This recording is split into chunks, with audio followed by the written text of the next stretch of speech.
Hello ඔයාලා හැමෝම ගොඩක් හොඳින් ඉන්නවා ඇති කියලා මම හිතනවා. එහෙනම් අද වීඩියෝ එකෙන් බලමුද මම ලේසියෙන් ඉක්මනට හදාගත්ත දවල් කෑම එක කොහොමද කියලා. ඉතින් මේ මම ඔයාලට පෙන්නන්නේ මම සාමාන්‍යයෙන් වෙග්ගිවත් වගා කරන්න ගොඩක් ආස කෙනෙක්. මට ගොඩක් ඉඩ නැති වුණාට මම පෝච්චි වල තමයි ගොඩක් පැල හිටව ගන්නෙ. ඉතින් මේ එහෙම හිටවගෙන ළඟදීම මට අස්වැන්න දෙන්න ලෑස්ති මගේ තක්කාලි පැල ටික. ඉතින් එහෙනම් දිගටම මගේ මේ පෝච්චි වල එළවලු පැල වගාව ඒත් එක්කම මම කෑම උයන විදි ගැන බලා ගන්න මගේ නාලිකාව සබ්ස්ක්‍රයිබ් කරලා දිගටම රැඳිලා ඉන්න කියලා හැමෝගෙම ආදරෙන් ඉල්ලනවා. අද මම හිතුවා දවල්ට ඉක්මනින්ම හදාගන්න පුළුවන් විදිහේ කුකුල් මස් කරි එකකුයි කහ බර්ත් එකකුයි හදාගන්නවා කියලා. ඉතින් මම මේක හදන්න ඉස්සර වෙලාම චිකන් ටික සීසන් කරලා තියලා ඒක පෑන් එකේ හොඳට බැදලා අරගෙන පොල් කිරි දාලා තමයි හදාගත්තේ. ඒත් එක්කම මම බත් එකත් අද කහ බත් හැදුවේ පොල් කිරි දාලා තමයි කහ බත් එකත් හදාගත්තේ.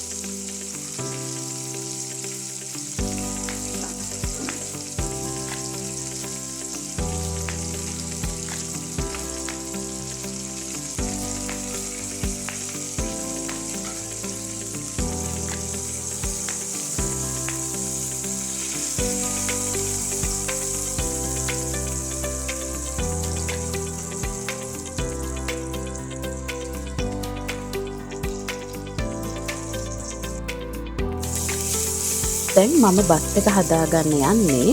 ඉතින් චිකන් ටික හොඳට බැදුනට පස්සේ ඒ ටික පෑන් එකෙන් අයින් කරලා මම ඒකට හොඳට තලාගත්ත සුදු ලුණු ඒත් එක්කම එනසල් කරාඹු නැති රම්පේ තක්කාලි ලුණු දේවල් ටික එකතු කරගෙන හොඳට කලවම් කරගත්තා. ඊට පස්සේ ඒකට කහ කුඩු ටිකකුත් එකතු කරා ලුණු එකතු කරලා ඒක හොඳට කලවම් කරගත්තා. ඊට පස්සේ මම ඒකට කලින් හොදලා තියාගත්ත බාස්මති හාල් ටික එකතු කරලා ඒක හොඳට කලවම් කරලා ටික වෙලාවක් මූඩියෙන් වහලා තිබ්බ බත් එක තැම්බෙන්න.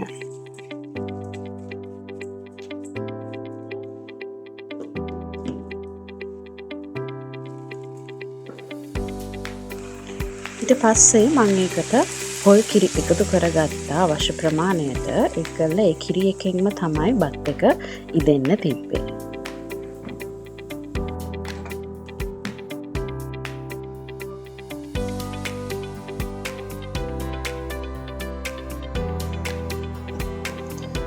බත් එක මං අනිත් ලිපට මාරු කරලා පොඩ්ඩක් අඩු ගින්දරේ ඒක ඉදෙන්න තියලා පෑන් එකට තෙල් දාගත්තේ දැන් මගේ චිකන් කරි එක හදාගන්න. ඉතින් ඒකේ තෙල් ටික රත් වෙනකොට මම ඒකට අබ ඒත් එක්කම සූදුරු කුරුඳු ඒත් එක්කම කුරුඳු කොලේකුත් එකතු කරගත්තා. ඊට පස්සේ තලාගත්ත සුදු ලුණුත් එකතු කරලා හොඳට කලවම් කරා.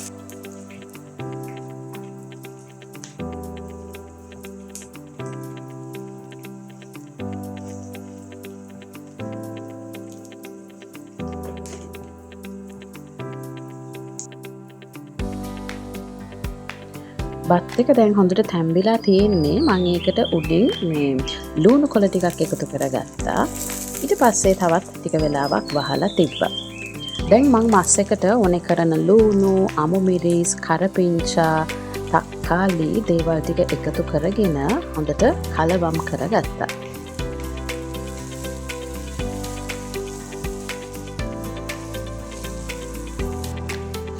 දැන් මම සෝයි සෝස් ටිකක් එකතු කරගත්තා.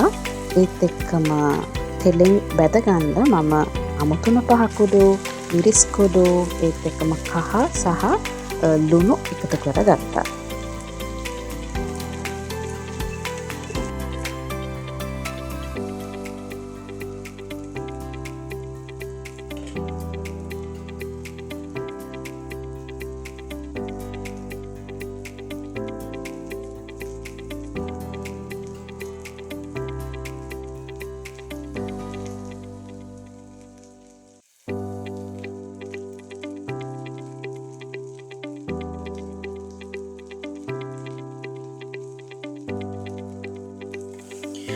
බත් එකත් සැරින් සැරේට බලන්න ඕන.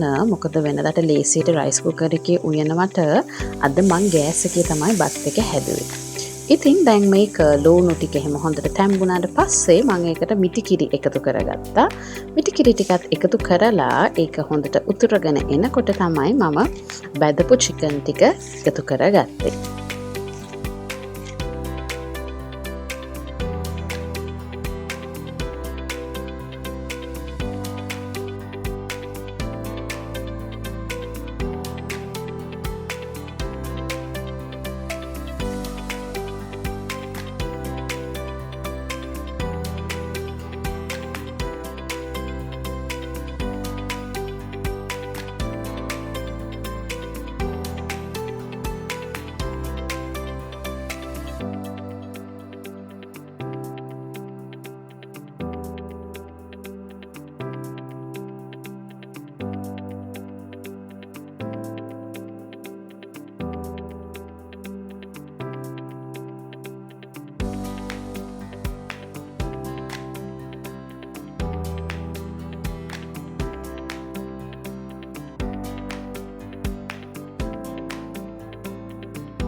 ඔන්න ඉතින් දැන් මගේ චිකන් කරි එකයි කහ බත් එකයි හරි. මම නම් ඉතින් අද කහ බත් එක කෑවේ චිකන් කරි එකත් එක්ක විතරයි.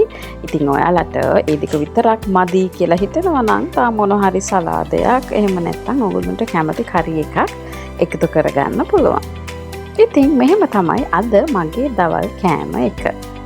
එහෙනම් අදට ගිහිල්ලා එන්නම් තවත් අලුත් වීඩියෝ එකකින් අනිවාර්යෙන්ම ළඟදීම ඔයාලව ආයෙත් හම්බ වෙන්න බලාපොරොත්තු වෙන්නේ.